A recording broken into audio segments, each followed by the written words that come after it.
Speaker. Mr. Speaker, I know that the whole House will want to join me in congratulating Emma Raducanu, Joe Salisbury, Alfie Hewitt and Gordon Reid for their victories in the US Open. They've made the whole nation proud. Mr. Speaker, on Battle of Britain Day, we honour the legacy of those brave air crews who defended our nation. I'm sure that members will also want to join me in wishing you well, Mr. Speaker, for the G7 Speakers and Presiding Officers Conference in Chorley later this week. Mr. Speaker, this morning I had meetings with ministerial colleagues and others in addition to my duties in this House. I shall have further such meetings later today. Relied note. Thank you, Mr. Speaker, and I would like to pass on my condolences to the Prime Minister on the sad loss of his mother. Mr. Speaker, raising children is very expensive, more so when they are disabled. The children impacted by sodium valproate have suffered physically, mentally, and indeed financially. When the Cumberledge report was published, there was real hope that they would get support. However, on the last day before summer recess, a written ministerial statement indicated that recommendation 4 of that report would not be actioned. Can I please ask my right honourable friend to urge the Secretary of State for Health to look again at that and give the financial redress to the parents of those children that they so desperately need? Friend, for her kind words. And on her substantive point, she is entirely right to raise the issues investigated by Baroness Cumberledge, and we've given the report full consideration and accept the overarching conclusions of the report, Mr. Speaker, and are committed to making rapid progress in addressing all the areas it mentions, including the one that she covers today. We now come to the Leader of the Opposition, Keir Starmer. Thank you, Mr. Speaker. Can I join the Prime Minister in his comments about Emma Raducanu, a tremendous success in the US Opens, on the Battle of Britain and on the G7 Speakers Conference? And Mr. Speaker, can I also offer my condolences to the Prime Minister on the loss of his mother? As I know firsthand, losing a parent is never easy. Mr. Speaker, how many extra hours a week would a single parent working full-time on the minimum wage have to work to get back the £20 a week the Prime Minister plans to take away from them in his universal credit cuts? Mr. Speaker, first of all, I think it's. I thank the right honourable for his kind words. But on his substantive point about universal credit, Mr. Speaker, it is absurd because the Labour Party. I'll give you a statistic, Mr. Speaker. Every single recipient of universal credit would lose their benefits under Labour because they want to abolish universal credit, Mr. Speaker. And I think that this House and this party should be, this government should be very proud of what we're doing and continue to do to support the low paid. And it was another Conservative institution, the living wage, Mr. Speaker, that increased the incomes of families on the living wage by £4,000 a head, Mr. Speaker. What they want to do, Mr. Speaker, is keep this country in lockdown, keep this country in furlough without moving forward at all. Keir Starmer. Mr. Speaker, the Prime Minister didn't answer the question. The Work and Pension Secretary seems to think it's an extra 2 hours a week. So let me make it even easier for the Prime Minister. Is the correct answer higher or lower than that? Mr. Speaker, what I can tell the right honourable gentleman is that under this government, for the first time in decades, wages are rising, Mr. Speaker. Wages across the board are rising, and they're 4.1% up on where they were before the pandemic. In fact, I'm very pleased. Of course, what they want to do is to continue to take money in taxation and put it into benefits. We don't think that's the right way, Mr. Speaker. We want to encourage high wages and high skills, Mr. Speaker. And that is the difference between this government and the Labour Party opposite. I think it is a good thing. I think it's a good thing, for instance, that Costa Coffee is now paying 5% more than they were before the pandemic. And never forget, if we listened to Captain Hindsight, Mr. Speaker, Costa Coffee would still be closed. Keir Starmer. Mr. Speaker, it wasn't a difficult question. The answer to the question, maybe it's silly, they say. It's a silly question. How much would somebody working full-time on the minimum wage how many hours they'd have to work to make up for the cut, is apparently a silly question. The answer, I'll give the Prime Minister the answer to the question. It is much, much higher. A single parent could be a constituent working on the minimum wage, already working full-time, would need to work over 9 hours a week on top of their full-time job just to get the money back that the Prime Minister is taking away from them. Prime Minister, they are already working full-time. They've got kids. How on earth does the Prime Minister think they're going to find the time to work an extra 9 hours? In truth, Mr. Speaker, an extra day every week. How, Prime Minister? Mr. Speaker, I tell you what we're doing to support people on low incomes, not only with the living wage, but 30 hours of free childcare, freezing petrol duty, Mr. Speaker, extending the cost of heating allowance for 780,000 people across this country. But even more important than that, Mr. Speaker, for the low-paid, what we're doing is seeing encouraging measures to see their wages rise. We're investing in their skills, Mr. Speaker. We're investing in work coaches, Mr. Speaker. And there's a dividing line now between this government and the opposition. We want a high-wage, high-skill economy with controlled immigration, Mr. Speaker. And what they want is low wages, low skills, and uncontrolled immigration. That's what they stand for.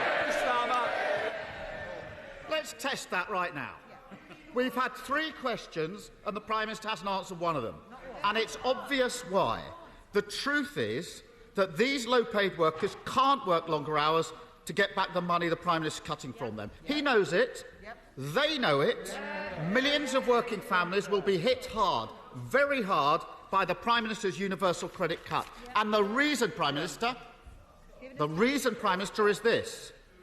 Why would they have to work an extra 9 hours, a full day every week, to get that £20 back? It's because of his broken tax system. He's just said how good it is. So let's test it. After his national insurance rise, for every extra pound that these workers earn, his government will take more than 75 pence from them. That's why they have to work for 9 hours one day. Why is the Prime Minister?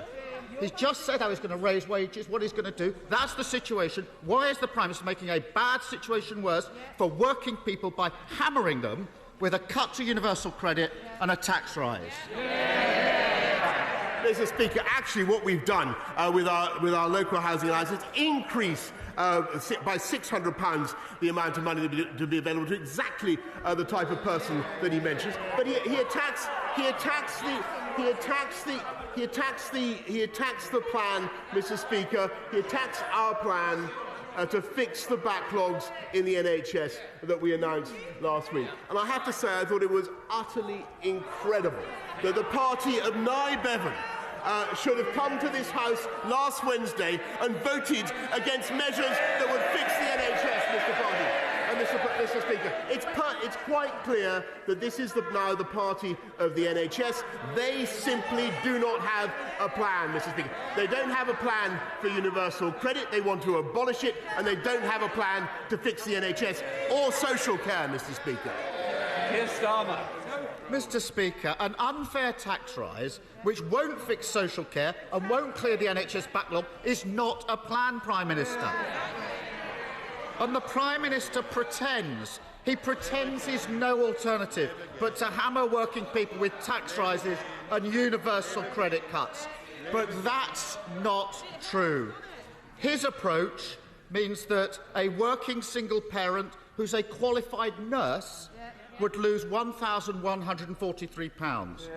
A supermarket worker could lose £1,093. A teaching assistant could lose £1,081. But at the same time, The Prime Minister wasted billions on crony contracts, cut taxes for people buying second homes, and handed out super tax deduction for the biggest companies. That's not taking, Mr. Speaker, that's not taking difficult decisions, that's making political choices. So why is the Prime Minister choosing to take a tax system that's already loaded against working people and making it even more unfair? Mr. Speaker, it is absolutely ridiculous that he should attack the government over salaries for nurses when we put them up by 3%, Mr. Speaker, on top of the 12.8% rise that we introduced, when we're hiring 50,000 more nurses, Mr. Speaker, and when we're just putting another £36 billion into the NHS and social care on top of the £33 billion that this government invested when we came into office. We are... Mr. Speaker, 1 in 10 of the people in this country is now on an NHS waiting list. They know that the NHS backlog needs to be fixed. They know that this government has a plan, and they know that Labour has got absolutely nothing to say. Keir Starmer. I just wonder what the millions of people facing a £1,000 cut on low wages will think of that. This country's success is built by working people, but the tax system is loaded against them. The Prime Minister may not understand the pressures facing families across the country, but we do. And the reality is this: taxes on working people up, national insurance up, council tax up, energy bills, food prices, burdens on families up, up, up. The Prime Minister, Mr. Speaker, needs to get real and understand the terrible impact of his decisions on working people across this country. Mr. Speaker, this afternoon he has the chance to change course, to vote with Labour to cancel a cut to universal credit, and then to stop clobbering working people with unfair tax rises. Will he do so? Well, Mr. Speaker, let me tell. I think the panto season has come early. So let me tell him. Growth. Which country? Order. If it is, it's certainly behind you, Prime Minister. So, well, let me ask you, Mr. Speaker, since you're a man of great restraint and taste and judgment, which country has the fastest growth in the G7? Where is employment up, Mr. Speaker? Where are job vacancies at the highest level up, Mr. Speaker? As for wages, Mr. Speaker, they are up. Higher than they were before the pandemic. I've listened to the right honourable gentleman very carefully over the last fortnight. I'm told that he has a 14,000-word essay in gestation, Mr. Speaker.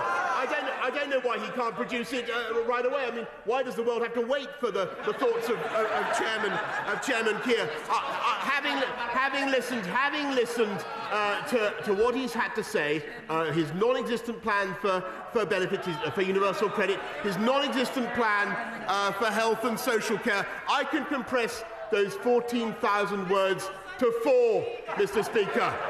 Vote Labour, wait longer. That's what he stands for, Mr. Speaker. Our plan for jobs is working, Mr. Speaker. Our plan for COVID is working. Hey, come on, Cheryl. The Minister needs to count the number of words. Come on, Cheryl. Thank you, Mr. Speaker. Mr. Speaker, be it farm workers or lorry drivers, my employers are saying they want more staff. What more can the Prime Minister do to increase the training and mobility of job seekers to help them into the jobs they need? I thank my honourable friend, and she's absolutely right to point out to the problem of lorry driver shortages, which is affecting the whole world, from Europe to North America. What we're doing immediately is, of course, working to get out more licences. We're taking advantage of a post-Brexit freedom, I can tell the House, so that all the young thrusters on these benches here with a post-97 driver's licence can now drive a vehicle with a trailer as well. Everybody can drive a vehicle with a trailer as well. But what we're also seeing, Mr. Speaker, after a long period of stagnation in wages for those in the road haulage industry, we're also seeing an increase, a long overdue increase in wages. And that, Mr. Speaker, is part of the same phenomenon that this government is introducing and they are opposing. Leader of the SNP, Ian Blackford. Thank you, Mr. Speaker. And can I pass on my condolences to the Prime Minister and his family for the sad loss of his mother the other day. And, of course, I join with the Prime Minister and the Leader of the Opposition on congratulating Emma Raducanu for her fantastic success in New York last Saturday. And, of course, we mourn the anniversary last Saturday of 20 years since the horrors of 9/11. We remember all of those that paid the sacrifice and that outrage that took place. Mr. Speaker, this morning we learned that the rate of inflation has reached its highest level in a decade. For ordinary workers and families, prices are going up at the very moment when they can least afford it. Workers and families need more than just a winter plan for COVID. They need a winter action plan to fight a Tory poverty pandemic that is only going to get worse. So, does the Prime Minister know, and can he tell us, how much Tory government cuts to social welfare will cost the average nurse? Mr.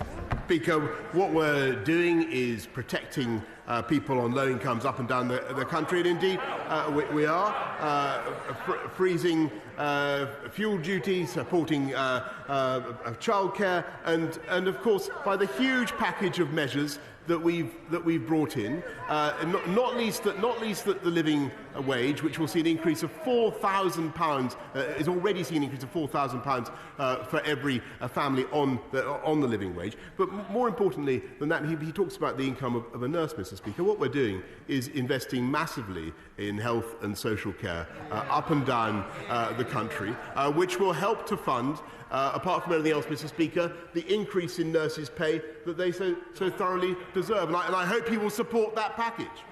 Ian Blackford. My goodness, Mr. Speaker, an increase in nurses' pay. Either the Prime Minister doesn't know or he simply doesn't care. Because when you take the cuts to universal credit and you take the increase in national insurance, Prime Minister, the figure you were looking for is that the average nurse will lose £1,736. Once again, this government is cutting the pay of key workers, the very people that we are relying on to see us through another difficult winter. The cost of living is spiralling, and people are being left with a Prime Minister who doesn't know how much his cuts are hitting key workers, and a Secretary of State for Welfare that doesn't know how universal credit works. Mr. Speaker, if any Scottish Tories are in a possession of a backbone, now would be a good time to find it. Does the Prime Minister expect any MPs from his Scottish branch office to stand against the Callous cuts to universal credit? Or has the Prime Minister already bought them off with promises of jobs in his reshuffle?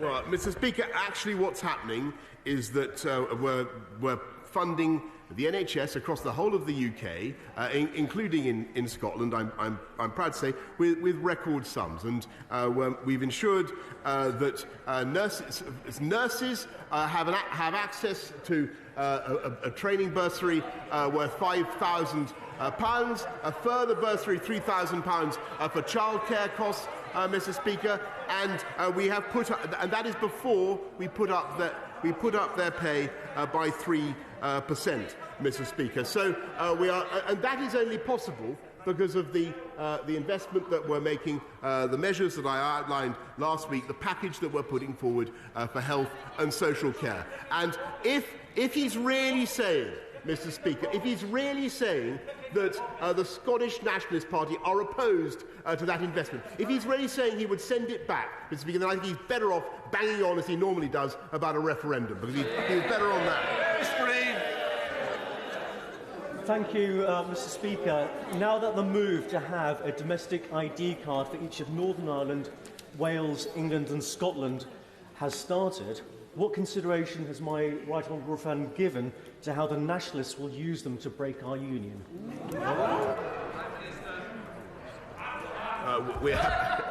I'm very grateful to the vigilance of my honourable friend about the matter of ID cards. I can tell him that we have absolutely no plans to bring them in, but I will watch them very carefully, Mr. Speaker. Mr. Speaker, can I too offer my condolences to the Prime Minister on the loss of his mother. Health waiting lists are through the roof in Northern Ireland. Hard-pressed families are being hit by decisions from this government. But the DUP has been hit by a bad opinion poll, so they're threatening to bring down the very institutions of the Good Friday Agreement. Will this Prime Minister commit today to fast-tracking the legislation going through this House, agreed at NDNA, to stop the institutions coming down if one political party has a petulant strop? I thank the honourable gentleman. I agree with him. It's very important that the institutions of Northern Ireland should be robust and that they should continue. But I also think that a responsible government has to address the issues of the protocol, the lopsidedness, and the way the way in which the EU has chosen to interpret them, and that I do not believe satisfies the Belfast Good Friday Agreement, and that's what we're going to do. Christian Wakeford. Thank you, Mr. Speaker. Can I start by also expressing my condolences to the Prime Minister? Mr. Speaker, as the Prime Minister knows, yesterday I led a Westminster Hall debate about the British fur trade and the import of dead animal products from abroad. I know my right honourable friend cares deeply about animal welfare. Will he please join me in denouncing the horrible, cruel and unnecessary slaughter of an average of 1 million animals every year just for their skin? In a post-Brexit Britain, we can outlaw this horrible practice, a practice that I'm sure he and many, many others of British people hate. Will he meet with me to discuss my campaign to end the import of fur to Britain and truly make a fur-free Britain? I'm sure, Mr. Speaker, that my honourable friend speaks for millions and millions of people up and down this country who abhor the fur trade and don't want to wear fur. Obviously, we've banned the fur farming in this country for a long time, Mr. Speaker, and we're going to look at what we can do, working with the fur sector, to understand what we can do to prevent fur being imported into Britain. Chris Brown. Thank you, Mr. Speaker. By the time my wonderful friend Linda went to the doctor, the cancer was already so advanced that she only had a few weeks to live. Many honourable members have been through cancer, and they know well that early detection saves lives. Yeah. And unfortunately, of course, long waiting lists will make it more difficult to save lives. The real problem we have is we have a massive shortage in the number of thousands, in the number of pathologists and radiologists to catch the cancers in the first place, and a massive shortage of oncologists and dermatologists to do the treatment. So regardless of the money, how are we going to make sure that we've got the personnel, not in 5 years' time or 7 years' time, but now, to be able to save lives?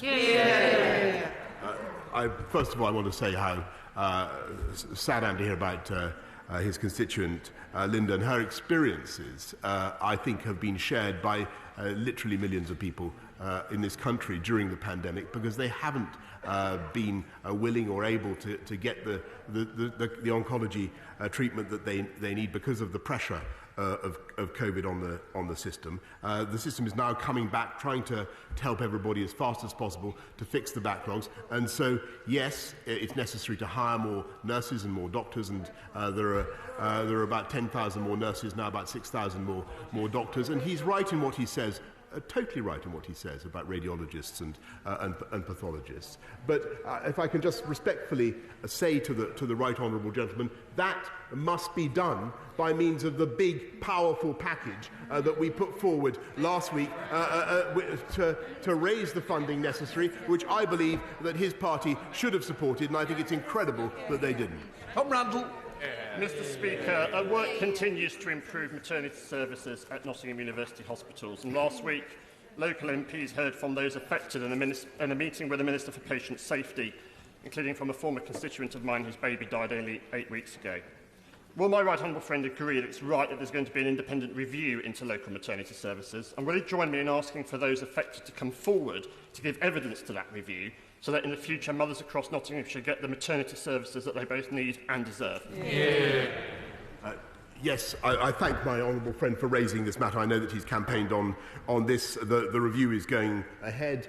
We will look at what to do once it has been completed. But in the meantime, Nottingham University's hospitals are going to be supported through the National Maternity Safety Support Programme. Olivia Blake. Mr. Speaker, across the country there are children who haven't gone back to school because their schools say they can't meet their needs.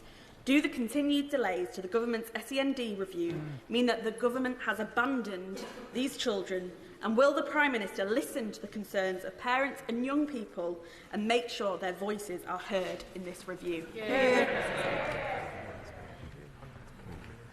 I'm very grateful to her. She's raising a very important point. But when this government came in, a key part of the £14 billion extra that we put into education was to invest in special educational needs, to allow local areas to build more SEND schools where they were necessary, and putting in another £780 million in extra SEND education for our kids. If there's a particular shortfall in a particular school, particular area that she wishes to raise, then please write to me about it. Sir Roger Gale. Mr. Speaker, I know that my right honourable friend wants to see the United Kingdom growing more crops.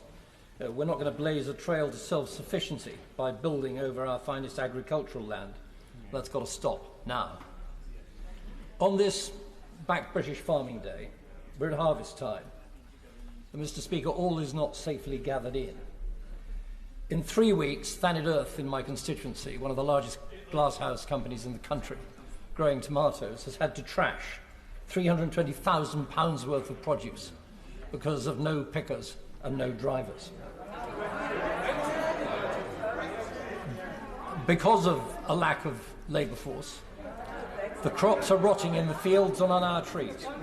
Mr. Speaker, will my right honourable friend seek to introduce immediately a COVID recovery visa so that this year's crops are not lost? I thank my right honourable friend, and he's absolutely right in what he says about the importance of buying British and eating British. Our food is the best in the world. He's right also to address the problems in the supply chain that we're currently seeing, but we are taking steps. And of course, this has been a problem for a long time. But what we have is the seasonal agricultural workers scheme, which we will use to ensure that British farms get the labour that they need, Mr. Speaker. Thank you, Mr. Speaker. May I add my condolences to the Prime Minister and his family. Mr. Speaker, does the Prime Minister believe that burning fossil fuels will not be a source of energy in the UK in the future? Yes, Mr. Speaker, and just since 2012, when I think I was Mayor of London, we have cut. We've cut CO2. We've cut our dependence. We've cut CO2 massively.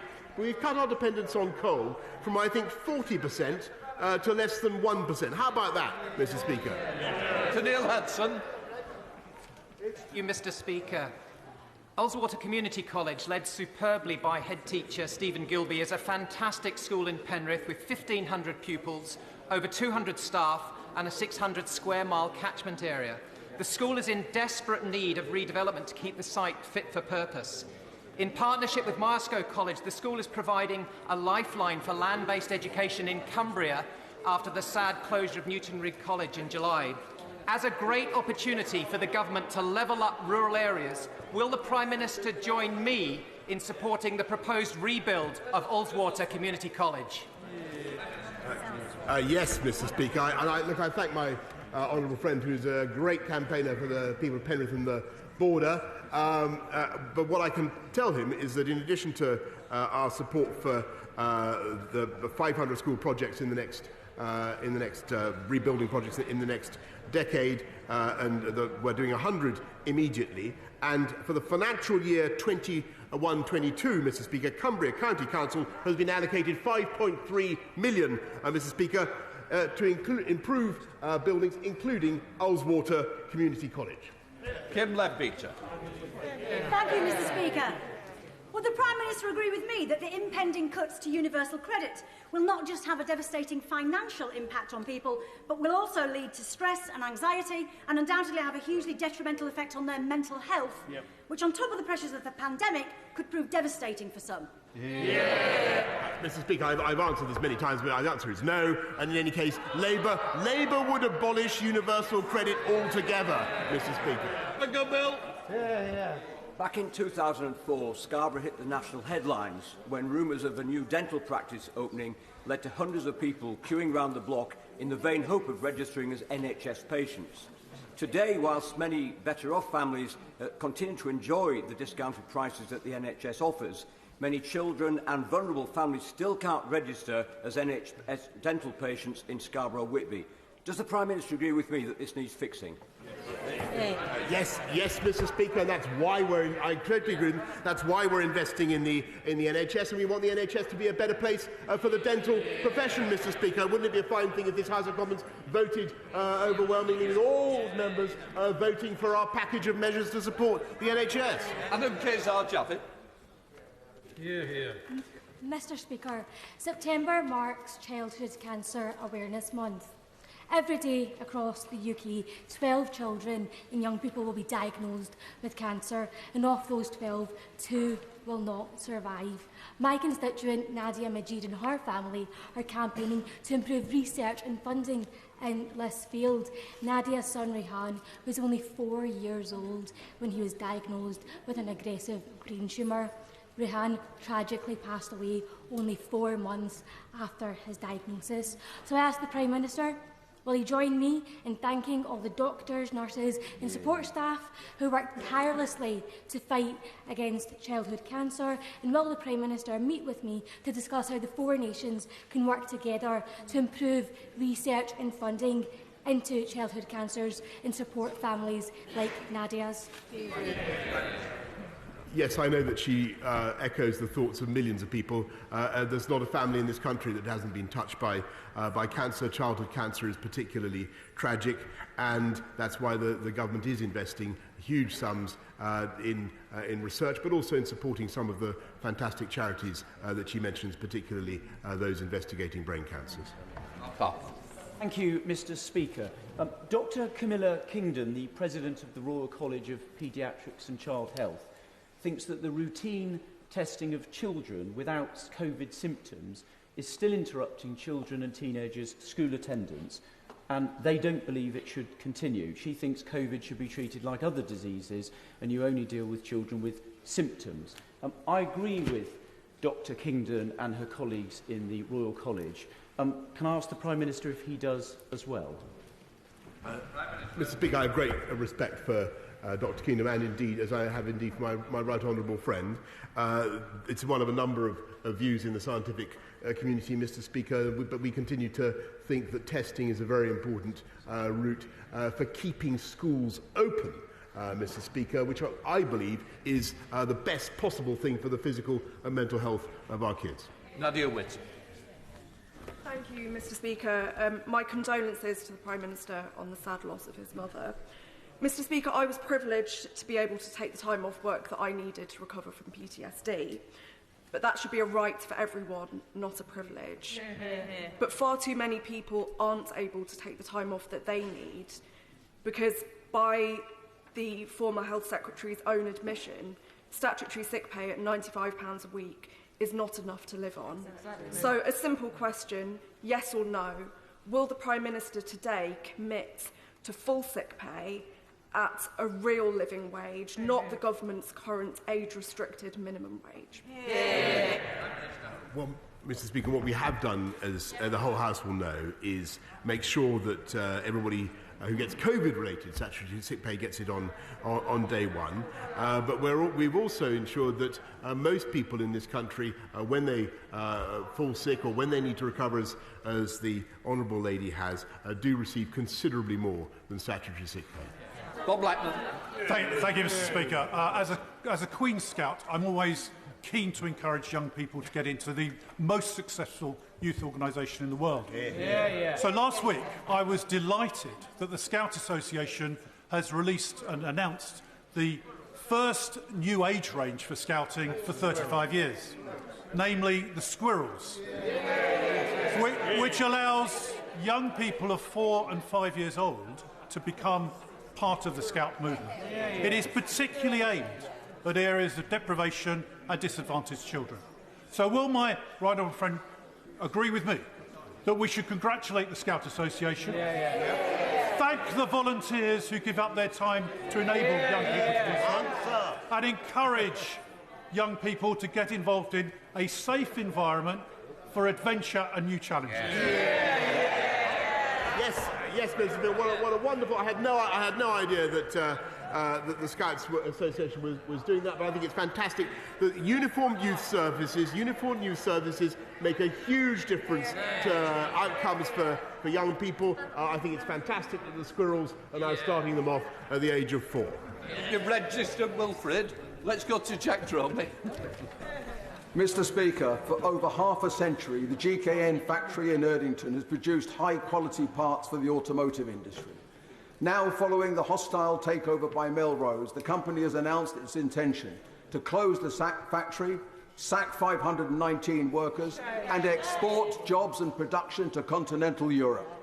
Now, Prime Minister, there's been some welcome engagement with ministers around this issue.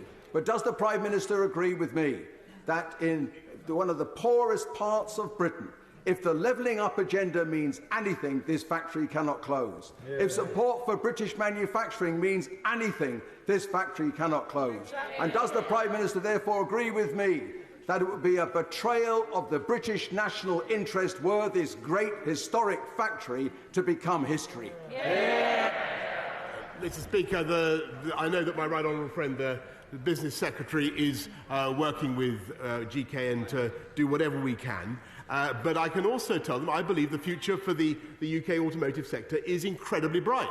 And that is because this, to get to the question from the honourable lady from the Liberal Democrats, this is the government that took the historic step ahead of every other European country to move towards electric vehicles by 2030. And we want this country to be in the lead. We're making sure that we get the investment in the UK that will drive new technology and drive growth and drive high-wage, high-skilled jobs in this country. Dr. Kieran Mullen. Thank you, Mr. Speaker. Prime Minister, at a time where our economy desperately needs investment, right now we are missing out on hundreds of millions of pounds of private capital flowing into the geothermal sector across Europe because the UK does not offer a competitive long-term tariff. Geothermal will help us heat homes, create jobs and level up the UK. I know we haven't yet found time to meet to discuss this, but can the Prime Minister find time in his diary in coming weeks so we can discuss this issue so we don't miss out on further investment? I thank my honourable friend. I'm sorry that we haven't yet had time to discuss this properly, person to person, but I can tell you the government is very, very much interested in what he says in geothermal projects, so I'll make sure that a meeting is arranged as soon as possible. Jamie Stone. Speaker, I am sure that the Prime Minister will be as pleased as I am that this week the Scottish Land Court has given the green light, the final green light, to establishing a space launch facility in Sutherland. This is something that's great for the UK, and it's time to bury party political differences. On behalf of the delighted crofters of the community of Melness, I extend a warm invitation to the Prime Minister to come to the first launch. He will be given a delicious Highland tea, including some homemade scones. Well, Mr. Speaker, I can't thank the honourable gentleman for his kind invitation. I look forward to taking it up. What we need, Mr. Speaker, is a suitable payload to send into space, and I think the gentleman opposite would do very well. Thank you, Mr. Speaker. On Monday, it was a pleasure to meet with the Prime Minister and the Chancellor of the Exchequer in Leicester as they discussed a zero-carbon future with British Gas. Does my right honourable friend agree with me that the development in neighbouring Derby of modular nuclear reactors also can play a major part in this zero-carbon future? What steps is the government taking to facilitate the rollout of this technology to the UK and the world, especially this week, Mr. Speaker, which is Nuclear Week, perhaps in more ways than one? Mr. Speaker, I thank my honourable friend. We have already working with Rolls-Royce. We gave £20 million seed money to the Rolls-Royce-led consortium when this government first came in to help them to develop their SMR design. But, Mr. Speaker, as I think I said to my old friend the other day, we want to see that company coming forward with a fully worked-out plan, a fully worked-out business case that we can all get behind. Very Gardner. The Prime Minister has set out today that he wanted a high-skill, high-wage economy. He has also been on the record as saying that the tactic of fire and rehire is unacceptable. Surely the best way of ensuring that we have a high-wage economy is to work with the Private Members' Bill to make sure that we do end that tactic of fire and rehire.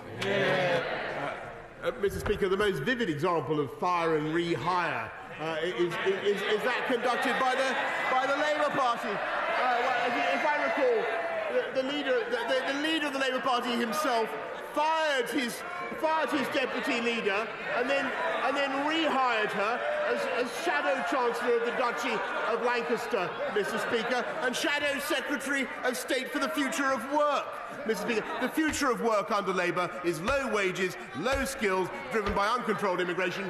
The people of this country have had enough of that. What they want to see is high wages, high skills, controlled immigration, and that's what this government is committed to deliver. Chair of the Neil Parish. Thank you very much, Mr. Speaker. Will my right honourable friend come to number 1 George Street and celebrate great British farming today? And can we have public procurement that is British food? And can we have food envoys all across the world promoting our great British food and farming?